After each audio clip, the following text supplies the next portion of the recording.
Welcome to Live Daf, your online Daf Yomi Shir. Shalom Aleichem, and welcome back to today's Daf Yomi, which is Maseches CHAGGIGA Daf Beis. Says the Mishnah, HaKoil Chayaven B'Riyah. On Yom Tov, all are obligated in Mitzvahs Riyah. What exactly is Mitzvahs Riyah? We have two psukim. One pasuk pertains to the personal element. Yiroeh kol zechurcha, es pnei Hashem, el pnei ha'adon Hashem. Every zocher amongst Klal Yisrael is meant to present himself to Hashem, is meant to pay a visit, so to speak, to the Azorah on Yom Tov. Together with that comes a chiyuv korban, a korban oila, which is called a oilas re'iyah, because the pasuk says, when you come visit, you don't come empty-handed. V'lo yiro panai reikam. So when the Mishnah speaks about the chiyuv re'iyah, what exactly are we speaking about? Which element of this mitzvah? Visitation or the korban aspect? Says Rashi on top, HaKoil chayavan b're'iyah. Rashi learns, b'mitzvahs re'iyahs kol zechurcha, shetzrichem le'yisrois b'azor b'regel. It would appear that Rashi is speaking about the appearing aspect, to appear in the Azorah on regel. Tosfos has several kashas on Rashi, and it brings, in the name of Rabbeinu Tam, the Mishnah is speaking about both elements. The Masnisin Mairi, Bekorban Ube Azorah. HaKoil Chayavan B'Riyah pertains to both elements of that mitzvah, appearing in the Azorah, visiting the Beis HaMikdash on Yom Tov, as well as bringing along a korban riyah. But actually, Tosfos himself concludes that perhaps Rashi also meant as such. He just picked the first element, the personal element of the riyah, but of course, it's all-encompassing, and we're referring to both aspects, visiting and bringing the korban. So who is chayav? HaKoil, everybody is chayav. And Rashi brought the pasuk, which actually stipulates that it's a chiyuv pertaining dafka to a zachar, yiro kol zechurcha. And therefore the Mishnah continues, HaKoil chayav b'riyah chutz. We have exceptions. Chutz me cherish, one who is deaf mute, shoita, deranged, the katan. V'tumtum, one whose simanim of zachar and nekeva are covered up. V'andregnos, he features both simanim. So all these individuals are not considered yiro kol zechurcha. Al katan is not an adult. Tumtum andregnos, they're not considered zechurcha. Cheresh shoita, Rashi says, don't have das. Who else is exempt? V'nashim, women, v'avadim, she'enim shechrarim, unreleased slaves, who have the same halachas of nashim, so they're pata from riyah. Who else? Hachiger, one who limps, who can't really walk up to the Beis HaMikdash. V'asuma, blind man. V'achoyle, somebody's ill. V'azaken, elderly fellow. Umi she'eno yochel lalos b'raglav. Or if for some other reason he doesn't have the ability to walk up by foot to the Beis HaMikdash, which is a requirement for the chiyuv, which is a precondition for chiyuv riyah. So we speak about a katan being exempt.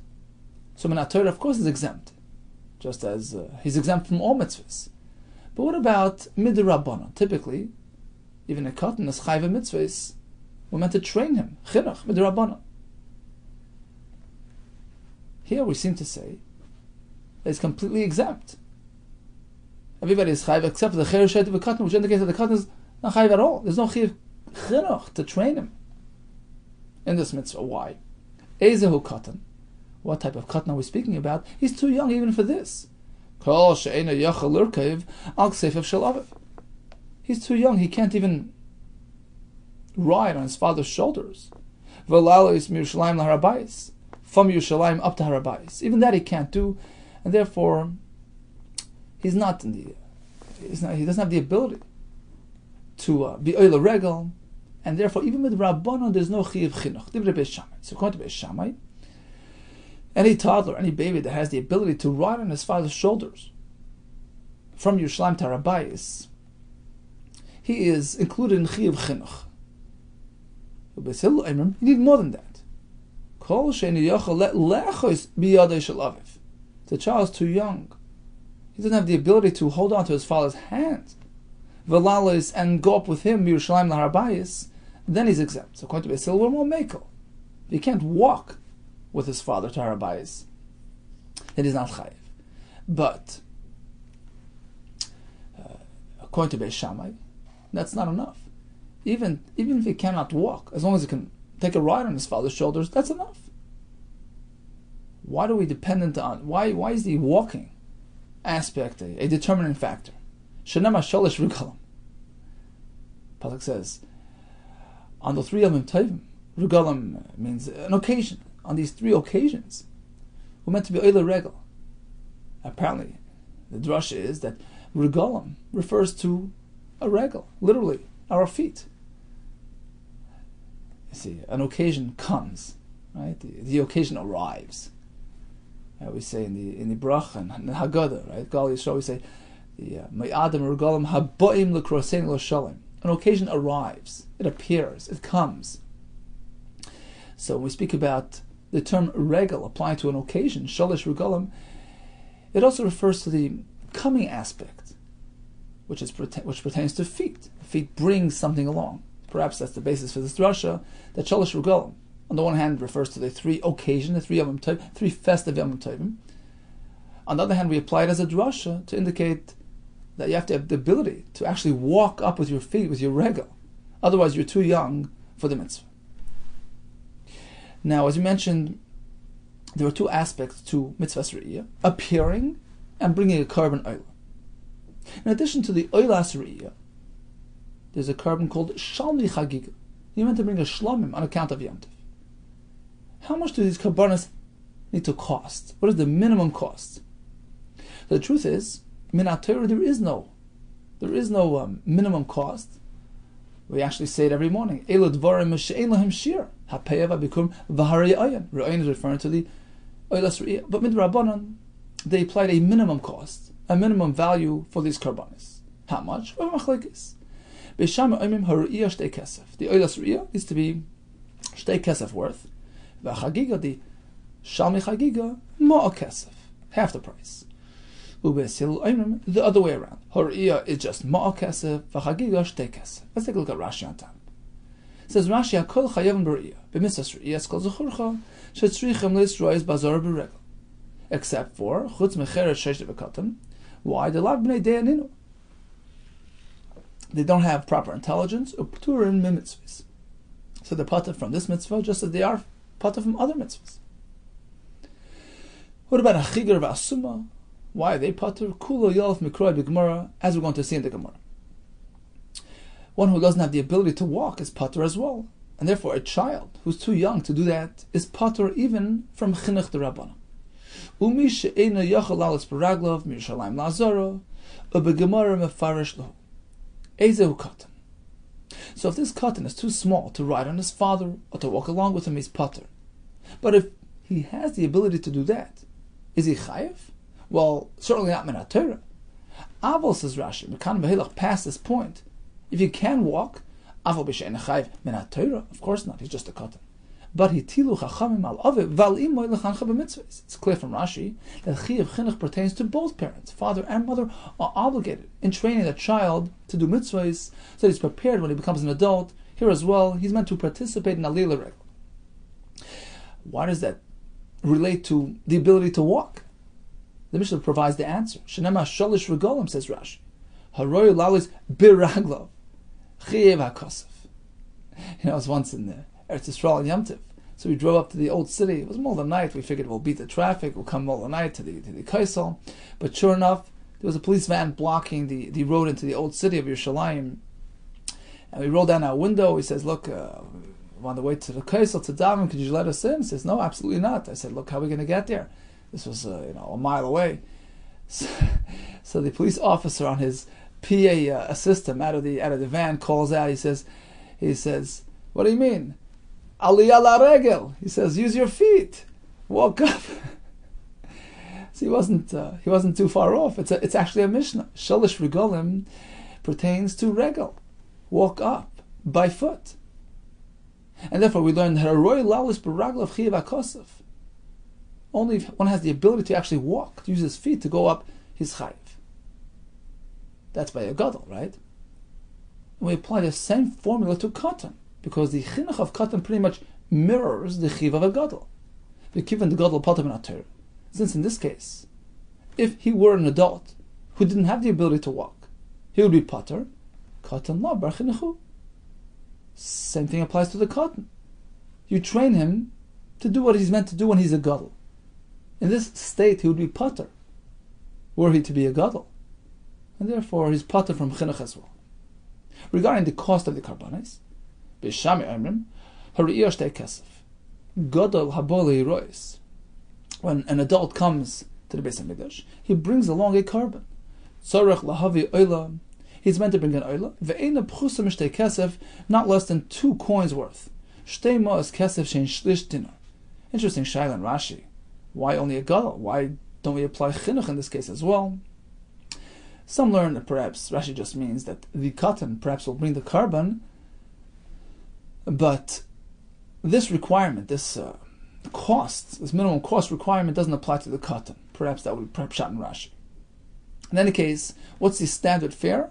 2 ma'is per oila, which is 1/3 of a dinar. Shenamar v'leirod pana reikam. You're not meant to come empty-handed. It has to be a carbon. It has to be a worthwhile carbon. V'yolf b'gemara shetzarach lahavi oila. Av b'shalei nasnu by Torah shiur. Even though the Torah doesn't provide a minimum cost, Chachamim, however, nasnu shir. That's the oilas riyah. V'chagiga is shalmi chagiga. Chayavin hayechidim lahavi b'regel. Every individual needs to bring his shalmi chagiga. Delfina v'b'shuli pirkin v'chagoysim ois chag l'Hashem. That carbon also has a minimum cost. Continues the Gemara. Hakoil asuyamai. The opening phrase of the Mishnah, which was Hakoil chayavim b'riyah, an inclusive phrase. Hakoil. What are we trying to include here? Hakoil asuyamai. Answers the Gemara. La asuy. We're trying to include the following individual. So it's a chiddush. Even this fellow is chayiv. Who is he? Mi shechetzi eved v'chetzi ben chern. A fellow who's half and half. Half slave, half free man. How can that be? So he was owned by a partnership of 2 people, and one fellow released him. So now he's half eved, half free. And he's chayiv in oilas riyah. He's chayiv in the mitzvah of riyah. So typically an eved is pater, because an eved and an isha have the same halacha, but here he's partially free, so he's chayiv. And that's what the Mishnah meant to include. Ula Ravina. But according to Shitas Ravina, the Amar Mi shechetzi eved v'chetzi ben chayrin pater min hariyah, that this half and half fellow is pater. Hakol esuyamai. So according to Ravina, we cannot say that the Mishnah is including him. So what then is the Mishnah including? So you have another option. La'asuyi, we're coming to include this fellow who's a chiger b'yem rishon. He was limping on the first day. He was pater from alila regel, pater from oilas riyah, v'nispashet b'yem sheni. Come the second day Yom Tov, he was healed. He could walk fine. And the chiddush is, even though he was pater at the outset of Yom Tov, the first day he was exempt, but he can reacquire that chiyuv on the second day when he's healthy. And that's what the Mishnah came to include. Hakoil chayavim b'riyah, this individual. Well, that only works according to one man d'amar. Hanichel man d'amar. It's well according to the man d'amar who holds kulan tashlumin zelazeh. You see, typically you bring your carbon on the first day. Suppose he missed that first day. A regular person didn't bring it on the first day. Halacha is, you can always make it up throughout Yom Tov. You have 7 days to bring the karbanis. They're tashlumin, make-up days. Now, there are 2 ways to view tashlumin. This is going to be discussed later on Daf Tes. It's actually a machlokes. How to understand this concept of make-up days. One way to understand is that the chiyuv pertains to day 1. Right? The ikar chiyuv is day 1. You missed day 1, fine. You can make it up day 2, day 3, day 4, day 5. You have 6 days to make up that chiyuv that should have been fulfilled on day 1. Kulan tashlum in the rishon. In which case, it only applies if you have a chiyuv on day 1. Right? If you were chayiv today and you missed today, you can make up the next 6 days. But let's say, for some reason, I was exempt today. The chiyuv did not apply to me on first day of Yom Tov. Right? So now this first day passes. It's over. Tomorrow is just a makeup for the first day. And likewise, the days going further, all the way down to the end of Yom Tov. They're just tashlumin of the first day. If you have a chiyuv day one, you have a chiyuv throughout Yom Tov to make up that missed chiyuv. But let's say a fellow was potter. He was a chigir on day one. The chiyuv never applied to him on day one. Day one passes. Come day two, he's healthy again. This bashet b'yem sheni. This fellow was potter. Day two doesn't have its own independent chiyuv. It's making up for a missed day one. Well, he wasn't chayiv on day one. There's nothing to make up. That's one way to look at it. Another approach is that each day has its own independent chiyuv. You could bring it day one. If you don't bring it day one, day two has its own chiyuv. If not, day three. Each one is an independent. Of course, you have to bring it only once. But it's not like the rest of the Yom Tov are coming to make up, to compensate for day one. No, each one is an independent entity. You meant to bring it as early as possible. But if you don't bring it today, you bring it tomorrow. If you don't bring it tomorrow, bring it the next day. In this case, when he was a chigir on day one, he's potter on day one, fine. So today, he has no chiyuv. Come tomorrow, he's healthy. He has a chiyuv today. Because today's chiyuv is independent of yesterday's. It's unrelated to it. It's not linked with day one. So you're telling me, Hakoil Chayav Meriyah is addressing this fellow who was potter on day one and became healthy on day two, and therefore is chayiv on day two. That only works according to the shita that holds that every day, every subsequent day is really making up for the previous day, because each day is a separate chayiv. So this fellow who was potter on day one could be chayiv on day two. But according to the other approach, that all the rest of the days are just making up for the first day. But if you weren't chayiv on the first day, there's nothing to make up. So this fellow would be potter. And we're back to the kasha. The term hakoil chayavin, what is it coming to include? Says the more we have another idea. To include a fellow who's blind in one eye. So in contrast to a fellow who's fully blind, who is potter from mitzvahs riyah, but a fellow who has only one blind eye, he's chayiv. Unlike the following Tana, who disagrees, the Sani Yochanan ben Dahav Ayomer, Mishum Rabbi Yehuda. Suma ba'achas me'enav potter min. A fellow who is blind in one eye, Rachman al-Tzlan, is potter. Shnamar, the pasuk says, Shalish b'amim hashana yeira'eh kol schurcha el pnei ha'adan Hashem. Now the term yeira'eh can be read yireh, right? Because in its spelling, it's Yud Reish Aleph Hey. So it's spelled like yireh. He will see others. Yeira'eh is the way we actually read it. He will be seen by others. He will appear to others. We make a drasha. We connect the spelling and the way we read it. Shenemar. Yeira'eh. Yireh. But the way Rashi learns. Shenemar yireh yeira'eh. Yireh is the spelling. He will see. And Yera'eh, he will appear to others. We connect the two concepts. You see, because over here, Hashem is seeing him, and he is appearing to Hashem. Two things are happening at the same time. Yera'eh, Hashem sees him, and Yera'eh, he will appear to Hashem. We connect the two things. Kederach Sheba Lirois.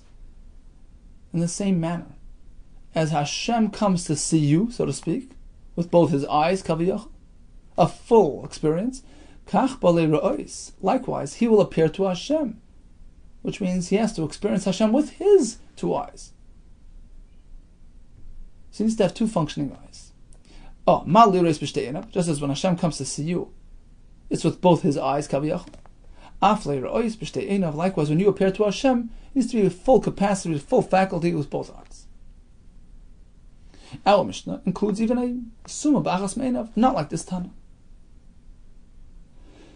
So it can be either referring to the fellow who was limping on the first day, the fellow who was blind in one eye. Another pshat can be like this. Let's go back to the original pshat. Hakoil is including a fellow who was half Eved and half Ben Chur. The question was, didn't Ravina tell us this fellow is potter? Like Kasha, the answer is like this. there were two versions in the Mishnayos, two editions. Kan ke Mishnah Rishona. Ravina was following Mishnah Rishona. Kan ke Mishnah Achroina. But the opening statement of our Mishnah, the term Hakoil Chayavan, which is meant to include a Chatzi Eved V'Chatzi Ben Chayrin, is following the second edition, the final edition of Mishnayos. Which means like this.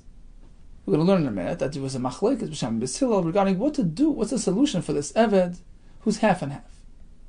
And it turns out that the conclusion was, even Beis Hillel agreed to Beis Shammai that you meant to set him free. You meant to be Meshacher him. And if that's the case, since we forced the Odin, the masters, to set him free, to let him go, we consider him already now as though he's set free, as though he's a Meshuchrar, which basically means he's a Yisrael, he's a full-fledged Yisrael, in which case he's chayv in all the mitzvahs, like a male, like a Zachar, including mitzvahs Riyah. So that's the opening part of the Mishnah. Hakol Chayv B'Riyah is referring to Mishnah Achroina, the final version, the final edition, the final conclusion. We force the masters to set him free. He's considered a Yisrael. Ravina, who made a diak from the next sentence in the Mishnah, Avadam She'enem Shechrorim, that even a Chetzi Eved V'Chetzi Ben Chayrin is Pata, that's according to the old version of the Mishnah. It's the first Mishnah Rishon, the first edition, where there was a shita that didn't necessarily hold of this forced shikhr, in which case is considered half and half, has an element of an eved, which is really equal to an isha, in which case is potter. So Ravina was addressing an old edition. He was following the old version. But things changed. And according to the final edition, in the Mishnah, and in the Halacha, this fellow is viewed as though he's Meshuchra, in which case he's like a regular man and he's Chayav B'Riyah. Let's go over to Rashi. 5-6 lines from the bottom. Mishnah Rishon. Koydem shechazru Beis Hillel lahiris k'dei Beis Shammai. Before Beis Hillel conceded to Beis Shammai, and in that case, he's meant to remain half and half, and therefore he's considered like an eved. Sefer de Masnissen. That's reflected in the next part of the Mishnah. Tani chutz min avodim hashem mashachrorim dukum ravina b'misha chetzi eved b'chetzi v'nechar the potter. So that phrase in the Mishnah, this sefer, the next part of the Mishnah, nishnas koydem shechazur Beis Hillel. That's before Beis Hillel agreed to Beis Shammai, in which case he remains a half a eved, in which case he remains a partial isha, so to speak, and is potter from Oilas Riyah. But after they agreed to Beis Shammai, that Bezdin has the ability to force the masters to set him go, to set him free, let him go. Here's a chiddush. We view him as though he's already Meshuchra, because in halacha he's already on his way out. We treat him like a regular Yisrael and his chayiv in the mitzvahs.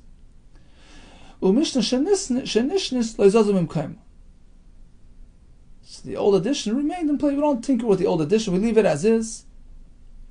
We don't delete the old version. We just add to it. So in our Mishnah, we have two elements. There are two parts to the Mishnah.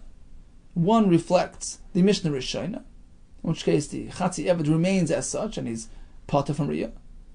The opening statement of our Mishnah reflects the Mishnah Achrona, the latest edition, where Beis Hillel was masking. They agreed to Beis Shammai. The Bezdin can force him to set him free, and therefore he's already considered Meshuchra, and Halacha is considered Meshuchra, a freed slave, like a regular Yisrael, and is Chayev in Oilas Riyah. Okay, so let's see the story. The Snan. It says the Gemara 3 lines from the bottom of the Snan, we learned in the Mishnah. Misha Chetzi Eved B'Chetzi Ben Chayrin. If one is half slave, half free man, Oyved es Rabbi Yehuda. So he serves his master one day, and he's on his own the next day. So every other day he works. Divrei Beis Hillel. This is the way we arrange this arrangement. Beis Shammai responds to them, look, Tikantam es Rabbi. So you worked out a good arrangement for the master. He has his Eved every other day. Great. What about this Eved's personal life? He's hanging in limbo. You haven't really done much for him. True, financially, dinei mamras, you worked it out. But what about life? What about family? Lisa shivcha in a yachal, he can't marry a shivcha because, remember, he's half free. He's like half a Yisrael. We can't marry a shivcha. Bas chayrin in a yachal, likewise, he can't marry an ordinary Jewish girl because he's half slave. Li batal. She'd just sit idle. The point of the world is to increase and to multiply. Hashem wants an active world. Hashem didn't create the world to remain empty and desolate. Rather, to be inhabited. That's a great mitzvah. Tosfos brings that perhaps an Eved doesn't have the mitzvah. He has a kasha. Why didn't the Mishnah mention a more basic mitzvah? Pru revu. Why do we need the pasuk and Yeshaya L'soy Bara? So he says perhaps an Eved doesn't have a mitzvah pru revu. But certainly the concept of L'soy Bara, L'shavas Yitzara, is a universal concept that applies to all equally. Even a guy should take part in that. And therefore, it's important enough to change the halacha here. To address the tikkun olam, need of the world, koifines rabbi, we force the master. And he lets him go. He sets him free. We force rabbi to make him a ben chayr. And the Eved turns around and writes him a big IOU check. A big star. Look, I'm going to pay you back. One day I'll pay you half my value. That's it. That's the arrangement we arrange in order to set the Eved free so that he can get married. Tosfos asks a kasha. Since when do we obligate Reuven to do an avera to help Shimon? Because letting an Eved go, we're talking about an Eved Kanani, letting him go is a bittul mitzvah saseh, lo'olam bahem ta'avoidu, you're not meant to free an Eved for no good reason. So it's an Isser Aseh, just so that the Eved can get married. Right? So he brings a Gemara that we never tell Reuven to do a chet for a Shimon. So he says, that's only when Shimon did something wrong. It's his fault. So you don't have to go and bend yourself backwards to help Shimon. You don't do an Isser, even a lighter Isser, to help Shimon. But here, he says, the Eved didn't do anything wrong. He says it's not his fault. So in this case, the Rav is obligated to look after the benefit of his Eved and actually do something which is considered an Isser, so that the Eved avoids a greater Isser of remaining idle. So that was the argument put forth by Beis Shammai. Let's let him go. V'chazru Beis Hillel l'hoyro is k'divrei Beis Shammai, and indeed Beis Hillel conceded to Beis Shammai. That's the way to go.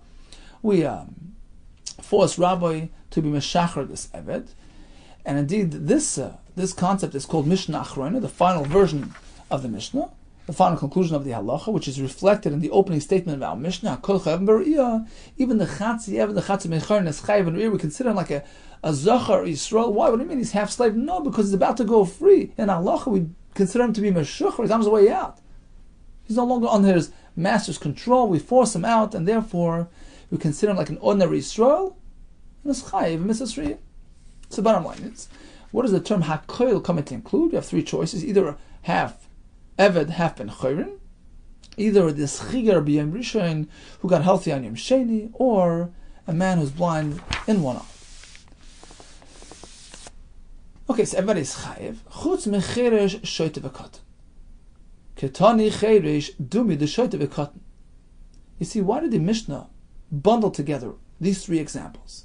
A cheresh, a deaf fellow, together with the shoyte v'katan. That's indicative of the fact that the cheresh here shares something with them. He's also deficient in his intelligence, in his some sort of neurological deficiency. Ma shoyte v'katan de lav b'nei deah. Just as the shoyte and the katan are lacking in their maturity, in their intelligence, av cheresh, likewise the cheresh that is being discussed here must be speaking about this same type of situation, the lav bar deah, who is lacking in his intelligence. So apparently we're not speaking about a plain deaf person, rather much more than that. The Kamash Malon, and by bundling together these three items and indicating the term cheresh is referring to one who is lacking in intelligence. Lav b'nei deyaninu, apparently we're speaking about a fellow who's deaf and also mute, in which case it reflects a deeper deficiency and a lack of intelligence, because he doesn't have the neurological ability to properly analyze, to process, to express himself. He doesn't have communication skills, and he's lacking in das. Because it's not cheresh shedibur chacham b'chol makom. The term cheresh employed by the chacham throughout Shas, that's not just a deaf fellow. Rather, he's lacking both faculties. She'einu shemea, he cannot hear, he's deaf. Ve'einu medaber, and he can't speak, he's also mute. Explains Rashi, 8 lines from the top. Cheresh shedibur chacham b'chol makom. Sheish voice el shoita lepoitra, who is compared to a shoita, in which case is exempt from the mitzvahs. That's because of lack of das. We're speaking specifically, he's deaf and mute. Rabbanan knew this for a fact. The lav b'nei de'aninu. So it's not just that it's some mechanical deficiency, some superficial inadequacy. Rather, it reflects a deeper neurological deficiency, a lack of intelligence, a lack of ability. It doesn't have the faculties to express and internalize and to understand and to verbalize. So, in which case he's considered a lav bar das and compared to the shoit of a katan, and therefore he's pata from mitzvahs. Continues the Gemara. Let's make a diuk. Apparently, if it's not a fellow with such a severe deficiency, let's say he's only deaf, but he can speak. He's only mute, but he can hear. Let's say he can speak, but can't hear. Or he can hear perfectly fine, but he can't express himself. He's mute. In this case, it's not considered a lav bar das, and therefore he's chayiv. He's chayiv in mitzvahs. Is that so? Yeah. Tanina, laha, the Tanarabban, in fact, our Mishnah, which would indicate as such, is a raya in support of a brisa, and pretty much would confirm the content of the next brisa. If one can speak but he can't hear, zeo cherish. Indeed, he's called a cherish. Shamei v'nemedaber, he can hear but cannot speak, zeo ilim. This fellow is called an ilim, a mute fellow. But you should know, zeh v'zeh, either one of these individuals, harein kepikchen chol dvareim, when it comes to all the halachas at Torah, they're considered like intelligent people. They're chayiv mitzvahs. Rather, only if he's fully incapable, he's deaf and mute, then we say he's not a bardas. But if it's just one or the other, it's okay. Asks the Gemara, how do we get these terms? Where do these labels come from? Cherish and ilim. How do we know that one who can speak but he can't hear, we call him a cherish? Shemei v'nemedaber, he can hear but he can't speak, zeu ilim. How do we know he's called an ilim? We have a pasuk in Tehillim. Ani kecherish lo yeshma. Like in cherish who can't hear. So we see cherish means deaf. Uki'ilim leiftach piv, I can't speak, just as an ilim can't. So we see ilim is mute. Another answer, based on common phraseology, kedam inches, people would say on a mute person, ishtakil miluli, his wording was taken away, his ability to speak was removed. So ishtakil miluli is a long form for ilim. Medaber v'nishameh. Shemei v'nemedaber chayiv, as we just said. If he's just deaf or mute, then he's chayiv in mitzvah sriyah. V'atanya says, how can you say that? How can the Mishnah say that one or the other is not enough to exempt him from riyah? V'atanya medaber v'nishameya. Shemei v'nemedaber potter. Brisa clearly says otherwise. If he's lacking any of these abilities, he's either deaf or mute, he's potter from mitzvah riyah. That's a steer to our Mishnah, which seems to say he's chayiv. Right? We just concluded that the cherish in our Mishnah, who's exempt from riyah, is only when it's comparable to the shoita, or to the cotton, who's lacking intelligence, which basically means deaf and mute. But otherwise he's chayiv. The Brisa here says, no, that even a deaf person or a mute person would be patur from mitzvah riyah. Amar Avina v'temer Rav. We're speaking about two different things. You're meant to learn our Mishnah as though it's missing some words. Rabbi HaKadosh wrote it in short form. We have to sort of insert some words to properly understand the Mishnah. We begin. Hakoil chayavim b'riyah u'b'simcha. All individuals are chayav mitzvahs riyah, chayav mitzvahs simcha, which means to bring shalmei simcha on top of the eilas riyah. And the shalmei CHAGGIGA, there's another carbon called shalmei simcha, which is meant to supply us with meat to generate simcha throughout Yom Tov. So all these mitzvahs apply to all people except chutz mecherish, hamadaber v'en shameya, or shameya v'en medaber. You hear this? When it comes to riyah and simcha, when it comes to the riyah, rather, it does not apply to a cherish or to an elim. So if he's either deaf or mute, he's pater, shepater ben riyah. So when it comes to mitzvahs riyah, one or the other exempts him.